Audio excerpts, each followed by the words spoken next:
अबू आजमी साहब आपने बोला कि देखिए 370 भारत की सरकार ने हटाई, सदन में हटाई। 3 तलाक सुप्रीम कोर्ट के कहने के बाद हटा और उस पर भी सदन ने मोहर लगाई। पॉइंट नंबर 3, राम मंदिर का फैसला सुप्रीम कोर्ट से होकर आया। अब ये इन तीन चीजों का गुस्सा था जो सीए के साथ अकोमोडेट हो गया। तो इसका मतलब सीए का विरोध नहीं है, ये इन 3 चीजों का विरोध है।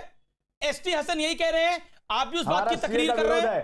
हाँ सुनिए जी, मेजॉरिटी के ऊपर, मेजॉरिटी के घमंड में, मेजॉरिटी के अहंकार में कोई भी बिल पास करा देना,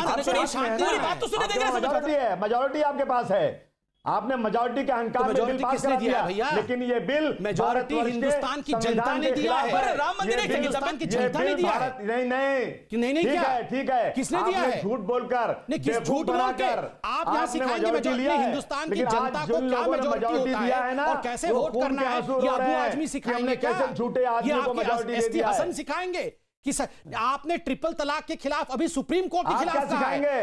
मैं सवाल पूछता हूं अमीश देवगन जी, इस व्यक्ति ने अभी ट्रिपल तलाक के खिलाफ कहा कि सुप्रीम कोर्ट ने मुदाखलत की है शरीयत के कानून में। आप बताइए, जो व्यक्ति सुप्रीम कोर्ट को नहीं माने, जो सुप्रीम कोर्ट को नीचे दिखाता है, उसे नीच कहता है, उस आदमी को टीवी डिबेट में हमें बर्दाश्त करना चाहिए क्या? उसको पढ़ा लिखा बड़ा नेता बना के टीवी डिबेट में हमें इनवाइट करना चाहिए क्या? मैं ये सवाल पूछता हूं, आप इनसे पूछिए कि सुप्रीम कोर्ट ने ट्रिपल तलाक को गैर कानूनी, अनकॉन्स्टिट्यूशनल बताया और ये बोल रहे हैं मुसलमान कब तक चुप रहेगा? मतलब मुसलमान सुप्रीम कोर्ट को भी नहीं मानेगा?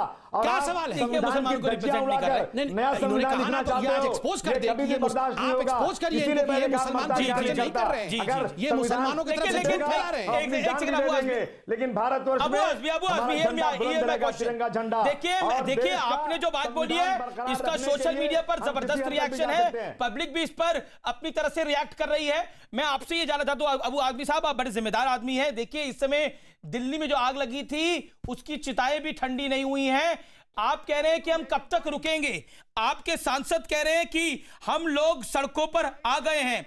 ओवैसी साहब ने जो बोला वो मैंने बताया कि मुस्लिम इलाकों को खंडर बना दिया गया है। उसके आगे जो बोला वो भी मैंने बताया। मैं आपसे समझने की ये कोशिश कर रहा हूं कि गुस्सा काहे का है? अमीश जी, ये गुस्सा का, दीपक बाजपेयी, एक सेकंड अमीश जी, दीपक बाजपेयी होल्ड करिए जी। अमीश जी दीपक बाजपेयी जी, आप कुछ कहना चाह रहे हैं, लेकिन मैं एक सेकंड अबू आजमी से एक सवाल का जवाब ले लूं, फिर मैं आपके पास आ रहा हूं। मेरे को 40 सेकंड दीजिए। अबू साहब, गुस्सा किस बात का है? ये जी बोलिए। ये गुस्सा किस बात का है? इस बात का है, गुस्सा इस बात का है कि जिन लोगों ने भारतवर्ष के अंदर रह करके भारतवर्ष का झंडा बुलंद किया और गांधी जी की जिंदाबाद किया, डॉक्टर मौलाना अबुल कलाम आज़ाद और देश के संविधान बनाने वाले डॉक्टर भीमराव अंबेडकर का जिंदाबाद करके पाकिस्तान मुर्दाबाद किया। आप आज उस पाकिस्तान में रहने वाले वो लोग जो गांधी जी के खिलाफ थे, उस वक्त गांधी जी के पास नहीं आए, उनको लाना चाहते हो, लाइए, हमें कोई एतराज नहीं है। लेकिन आप यहाँ के एसटी हसन गांधी जी को फॉलो कर रहे हैं? जो भी बात आप गांधी जी को फॉलो कर रहे हैं? जितनी भी बात होती है, महात्मा गांधी ने कब बोला था कि सुप्रीम कोर्ट को मत मानिए, को आप भारत के सदनों को मत मानिए? महात्मा गांधी ने किस अपनी किताब में ऐसा बोला है, किस भाषण में बोला है? अगर आप कोट करते तो बेहतर होगा। सुनिए, ये बात कहेंगे ना तो एमआईएम के जो आदमी ने कहा ना, वही बात फिर मैं भी कह दूंगा। अगर आप ये बात कह देंगे, आप बात कीजिए पत्रकार। नहीं सुन लीजिए, मैं जानना चाहता हूं। एक सेकंड अमीश भाई, शांतिपूर्वक कह रहा हूं, आप कह दीजिए आज जो एमआईएम के नेता ने कहा, आप कह दीजिए शांतिपूर्वक कह रहा हूं। एक सेकंड नहीं, पार्टी के इनको भी आज एक्सपोज करके बोल रहे हैं इन्होंने। नहीं, आपने कहा ना कि एमआईएम के नेता वारिस पठान ने जो कहा आप वो कह देंगे। कहिए, 15 करोड़ वर्सेस 100 करोड़ ये कहेंगे, क्या कहेंगे? अरे बड़े होशियार हो आप, चाहते हो किसी तरह दंगा हो जाए। मैंने एमआईएम के नेता के खिलाफ मैंने कहा कि मुसलमानों का दुश्मन है। क्या लगता है होशियार भी ना हो? सुनो धमकाइए मत यहाँ पे। मैंने एमआईएम के उस बयान पर पिन मार के दिखाओ, फिर हम क्या करते हैं, मरता क्या नहीं करता।